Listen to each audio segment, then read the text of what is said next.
In the newest Let Them Fight scenario, Marjorie Taylor Greene is taking on elements of MAGA.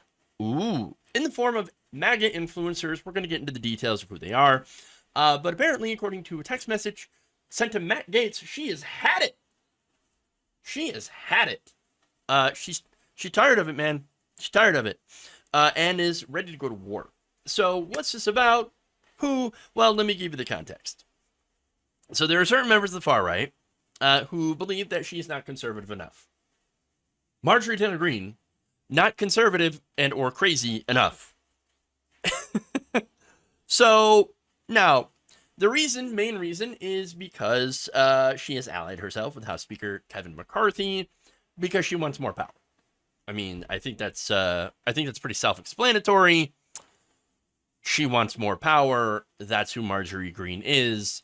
And it's, by the way, who a lot of these politicians are. They want power for power's sake, so they can have more power, so they can make more money, so they can get fancy deals once they leave office. Most of them do not have a core belief other than, of course, making money. So, with that, here's more of her alleged crimes. According to conservatives, she had supported Kevin McCarthy's debt ceiling deal, in which I guess she didn't get to hold the world economy hostage for massive cuts to social programs, as well as cuts like Medicare, Medicaid, Social Security. Obviously she did get some work requirements in there for the SNAP program, and all of that stuff. So, oh, and by the way, Biden's student loan payment pause has been officially ended. It has been codified in the debt ceiling deal, so there will be no further extensions. And it is a very big possibility that Biden's student loan forgiveness plan will be struck down by the Supreme Court as well. So well done on that one. Disaster for 20 million Americans who have been approved for the program, but hey, apparently who cares about them when you've got rich people to metaphorically fillet with with all this taxpayer money, in the form of tax cuts. How about that? So now that said, apparently these, the other thing that they're mad about is her decision to allow only a select group of conservative journalists to see the unreleased January 6th tapes instead of releasing them to the public. But that's actually kind of smart, because what these conservative journalists would do is just selectively edit them to make the January 6th rioters look like tourists. So, Now, that said, the far right have begun to hate her for going establishment, and it's absolutely delicious to watch. Yes, let them fight. So, first one is Steve Bannon, Sloppy Steve. He actually called for Marjorie Greene to be primaried by someone who is quote-unquote real MAGA. Fun. I 100% support a challenge to MGG and look forward to the meeting and helping a serious challenge to her, according to another podcast host, Stu Peters, who spoke to the Daily Beast. So now you have Steve Bannon, podcaster, and Stu Peters, podcaster, saying we should challenge Marjorie Greene. Someone should challenge her. Someone should primary her who is real MAGA. Good news, Stu. There is a challenge, but I wouldn't call it serious. I wouldn't call it credible, because it's Laura Loomer. Womp womp. Now, there's a couple of reasons why this is not a serious challenge. For one, it's Laura Loomer. But secondly, Laura Loomer does not live in Marjorie Taylor Greene's district. She actually recently ran and lost in Florida. So, but hey, she told the Daily Beast that she's already exploring a primary run against Marjorie Greene and saying that she's doing it for revenge. Quote, "She took a job from me when she publicly accused me of being crazy." Wait, that's actually one of the correct things that Marjorie Greene has actually said. It's factually accurate. Laura Loomer is crazy. Certified, bona fide, grade A nuts. Insane. Yeah. She says, quote, I think it's only fair that I get a shot at taking her job too. Wait, I thought running for office is supposed to be about, I know, laugh at how quaint I am, about serving the people, not doing a weirdo revenge campaign and being a carpetbagger to boot or to do it. Oh, she added, quote, you know what Donald Trump always says? An eye for an eye. Mm, mm. And then they say, He also says, is Donald Trump an intellectual? Trust me, I'm like a smart person. Yes. Yes. Now, funny thing is that Donald Trump doesn't always say that, but apparently in 2016, that was his favorite Bible verse. Unsurprisingly, he does not know what it means. I know, shocker, right? He told conservative radio host back then, quote, well, I think many, when we get into the Bible, I think many, so many, an eye for an eye. You can almost say that.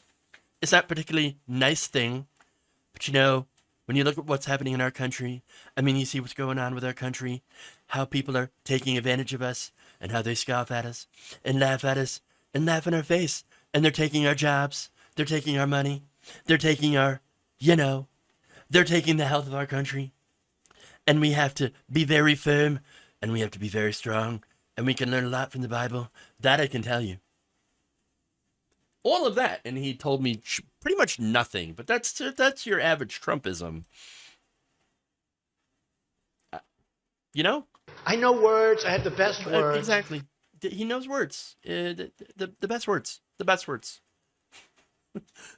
Oh, we can learn a lot from the Bible. Yes, you can learn a lot from opening a book too, but can't let that happen. Yes. Now, I love how he said, by the way, it's not very nice though. Eye for an eye. Well, yeah, it's literally revenge. That's why it's not nice. It's revenge on someone else. That's kind of, yeah. But hey, that's what she wants. It's what she wants to do to Marjorie Greene, apparently. Now, Loomer went on to claim without factual information, because of course, obviously, that Republican officials in Georgia have been trying to recruit her to run for Greene's seat. Sure, Laura. Sure, okay. Right. Yeah, whatever you say. Really? Okay. All right. Now, that said, that's all the stuff that led up to this. What's Marjorie Greene's response? Well, in a text obtained by the Daily Beast, sent from Greene to Representative Matt Gaetz on Friday, here's what she said. Quote, I have almost the same identical voting record as Thomas Massie, the most fiscally conservative member of Congress, and I voted with him on this bill. Okay, fair enough. Bannon, who was senior counsel to Trump in the White House, responsible for the first debt ceiling increase, because Bannon is reckless and nowhere near fiscally responsible, is now telling everyone I should be primaried? Hey, you know what? No, those are good points. It's fair. That's fair. You want to point out hypocrisy? She's actually doing a pretty good job. Because she would know, hypocrisy, but again, okay. It gets better, by the way, because she really does go after Sloppy Steve. But first, she points out a Trumpism. I just had a town hall in Cobb County last night, in the most populated area in my district, and it was extremely successful. Standing ovation when I went in, and standing ovation when I left. Look, knowing her district, I actually wouldn't be surprised if that was true, but that's kind of like a humble brag. Like, oh, I went in, and, I had a standing ovation, and I just went in because I serve my constituents. She then said, Steve, Loomer, and any other POS attacking me will not beat me. Because of what people have been reaching out. Because of that, people have been reaching out to me because they don't like what Steve is doing to me. I'm at a place in my life where removing toxic and bad people out of my life makes me very happy. Oh, well, you know what? You go, girl. You remove those toxic influences. And you know what? I would like for America to remove some of the more toxic influences as well by firing you and getting you out of Congress. Hey, we got to remove the toxic influences from our life, after all.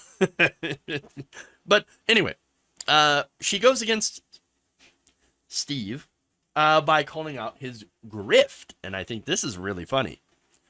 Quote, I donated to We Build the Wall campaign. I remember how it said 100% of donations went to building the wall. I was one of the many naive people that believed in people and movements because I hoped so badly good things could happen. The good thing being, of course, building a gigantic wall to keep out immigrants that are trying to come over here and claim asylum from, as a result of a horrible right-wing economic policies, as well as our drug war that has largely failed. I mean, I guess if you're on the side of drugs, it was a rousing success. But hey, calling that out, smart, because Steve Bannon is a criminal. He is a literal crook that was pardoned by Donald Trump. You might want to take it up with him and point out that, hey, Donald Trump, why did you pardon this criminal, this grifter? Good question. Okay. So now, she then said, Steve and I aren't getting back together. And if he keeps it up, I'll take the house and kids. I hope you send it to Steve because I'm done. Ooh. Damn.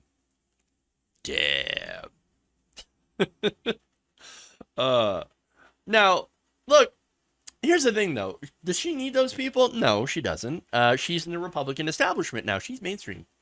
She has gone mainstream, which should really tell you how horrible and awful the mainstream of the Republican Party is if she is now considered mainstream. I mean, for QAnon Congresswoman. Oh, no, well, I disavowed, and I also went to a white nationalist conference, but I disavowed that because I had no idea who Nick Fuentes is.